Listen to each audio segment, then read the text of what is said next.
But also, you Real, mentioned that real. Nier was back.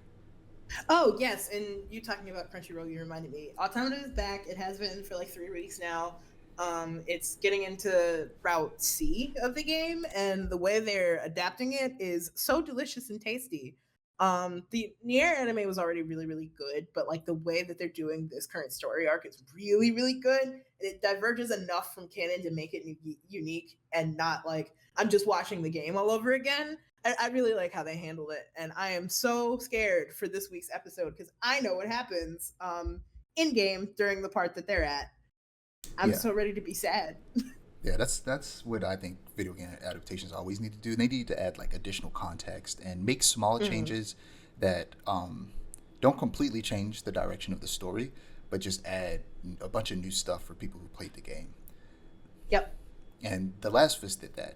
Even and I think I did talk a little bit about how I think after thinking about it longer, I like the way The Last of Us did it because they added because I think I was just in my mind going like I just didn't need it. I didn't want The Last of Us show to just be the game again, which is mostly what it Right. was. I wanted them to like explore the 20 years in between what happens at the beginning or the majority of the game and the very beginning of the game, when the like Mm-hmm. apocalypse first starts. But Right. thinking about it longer, they added so much more stuff and made like a bunch of really cool little changes to the story that I'm like, this is The Last of Us is 100% like the perfect adaptation. Whereas Yeah. Fallout does what I kind of wanted them to do with The Last of Us, which is tell a story within the universe that is canon, but takes place in a time period where you can really just do a bunch of new stuff. Okay, Okay. what are you gonna say? Okay. Yeah, I was gonna say, like I think a big part of it is that like from the beginning, the producer of the game, Yoko Taro, A has been a member of like the writing team, and also B had like established that like this is Nier's canon, but this is an alternate version of Nier's canon. It's not going to like he set up that expectation of it's not going to follow the game 100% because technically it's a different canon, which Yeah, works within the canon of Nier. I think that's really clever. yeah, especially since there's like a bunch of different endings, from my understanding.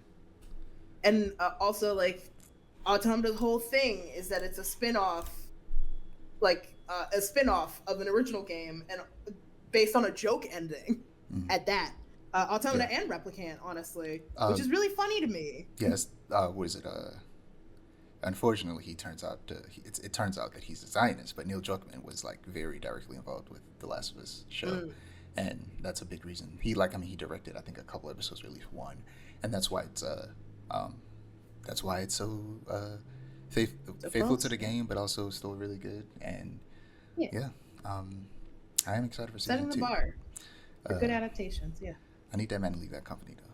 I wanna be able to Yeah. play Naughty Dog games, but until he leaves, I'm just not going to do it. But we, unfortunately, have more stuff like that to talk about later because that's just the climate we're in right now.